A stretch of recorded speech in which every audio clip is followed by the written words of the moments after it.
Welcome to the Mobile Home Park Mastery Podcast, where you will learn how to identify, evaluate, negotiate, perform due diligence on, finance, turn around, and operate mobile home parks. And now, here is your host, the fifth largest mobile home park owner in the United States, Frank Rolfe. We all know that placing mobile homes in a mobile home park is a business model that works. But can you place mobile homes on single-family residential lots and make that work too?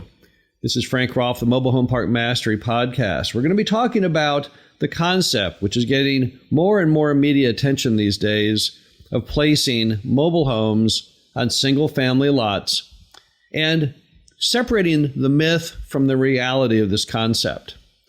So what is the concept? Well, basically, on a single-family zoned lot, you are only allowed to place a home that meets the definition of that city of a single-family dwelling. And under the Uniform Building Code, they're going to define that as what we all know as a stick-built dwelling. However, some would say that's unfair. We need to relax that. We need to allow mobile homes to go on those single-family lots, and that somehow this will solve our national affordable housing crisis by placing mobile homes in places where they weren't originally intended to be placed. Well, first off, let's just look at this from a financial perspective. Single-family lots are not free. The average lot in the United States is $80,000. But let's assume we're looking at an area that's more blighted and doesn't fall into the category of really expensive lots. So let's say that lot still costs $10,000. So for $10,000, I'm buying that parcel-sized piece of land with access to water and sewer and a road going out in front. All right, well, now I've got to put a mobile home on said piece of land. Well, if I go out right now with all the COVID upcharges in mobile home manufacturing, I'm looking at buying a home to go on that land that's going to cost me, straight out of the factory, $30,000, $40,000 or more dollars. And then I have to add on this COVID surcharge. So now I'm at maybe 50. And then I've got to get it there and get it set up. And by the time I get done, I'm going to have easily in most American markets, including site preparation, probably about $50,000 to $60,000 in that mobile home. And then you add on the price of the lot, another 10. I'm up there in the $60,000 to $70,000 cost landscape. But at the same time, in those kind of neighborhoods, I can find an existing stick-built dwelling, probably larger, for the same price point. So let's not kid ourselves that this is somehow some great genius vision to providing affordable housing, because it really isn't. In those kinds of areas where I can buy lots cheap, in those areas where the city is so desperate for housing that they'll relax the Uniform Building Code, the homes there are already not that pricey. We're not talking putting mobile homes into a $250,000 single-family area, but typically when people talk of this concept, placing them in lesser expensive parts of the city.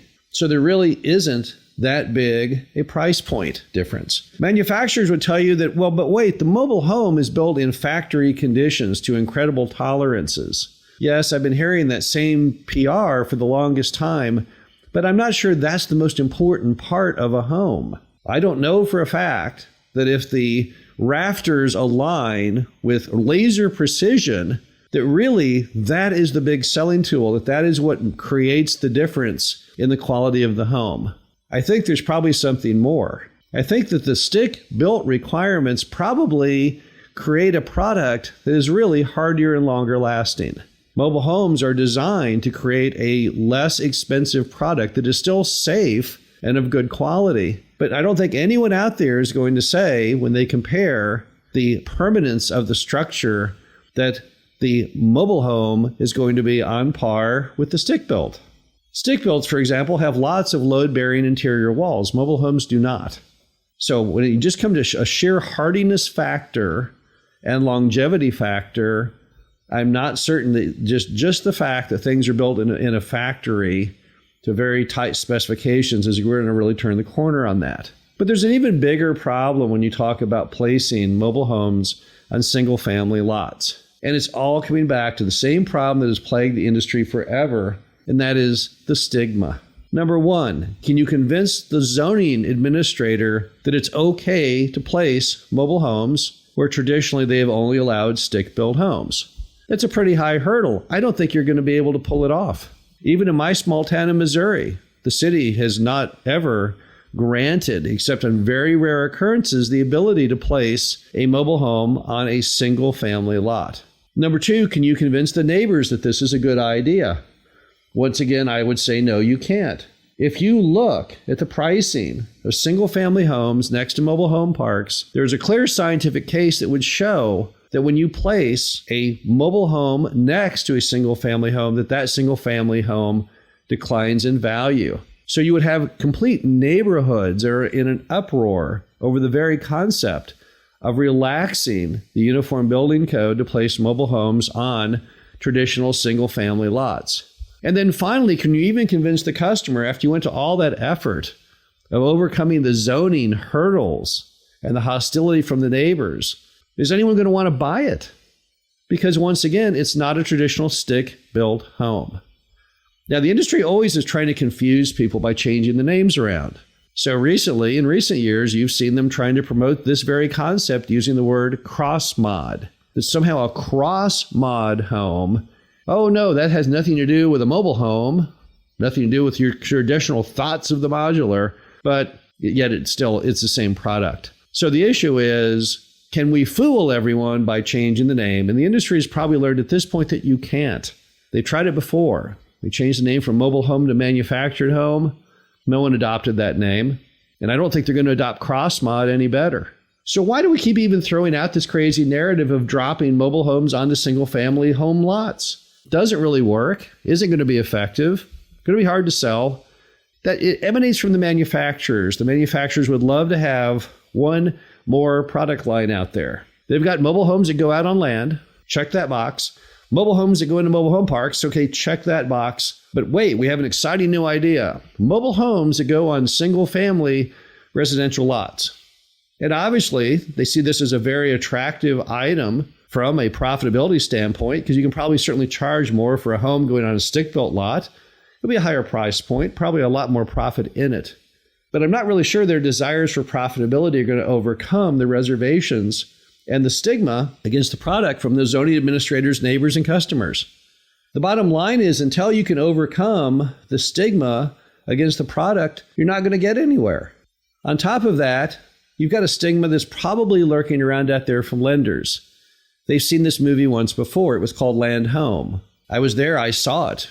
Back in the 1990s, people would try and do subdivision based on bringing mobile homes in to what would appear to be stick-built lots, surrendering the title, making them then real property, and then selling them off, often with conventional financing.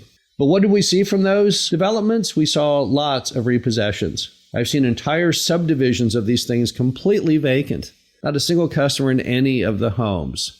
The home's literally falling apart with the windows broken out. A lot of lenders took massive losses on this when it came around before. And those with longer memories are not going to want to jump back into that. You also have the problem with the federal government, who is now saying, well, we're going to force cities to allow mobile homes on single-family lots. I don't think they can do it. I know right now the federal government has all kinds of wild visions of its own power. It doesn't have a whole lot of power in that category of zoning. I'm not sure it has really any. It can probably do something to twist some arms here and there to have people give sound bites supporting this idea or that for fear of retribution. But I'm not really sure that the U.S. government out of Washington, D.C. can convince some zoning administrator in some city or town that they suddenly have to change their codes and the rules on how it works. And I think if it ever did occur, you'd probably see it mired in litigation for years to come. The bottom line is the only real model for mobile homes in the United States to solve affordable housing is to put them in mobile home parks. That's what they're designed to do. That's where they're designed to go. Rather than all of us waste time on talking about this concept of putting them into single-family residential lots, let's have the government take a more active role in sponsoring the financing on the ability for customers to buy these mobile homes under financing programs that are truly affordable, so they can then buy a home and place it in the appropriate spot. And in so doing, they can create one more unit of affordable housing that is truly needed in America today. This is Frank Roth, the Mobile Home Park Mastery Podcast. Hope you enjoyed this. Talk to you again soon. Thank you for listening to the Mobile Home Park Mastery Podcast. Be sure to visit us at mhpmastery.com to subscribe to the show, read our show transcriptions, and access all of our great information on mobile home park investing.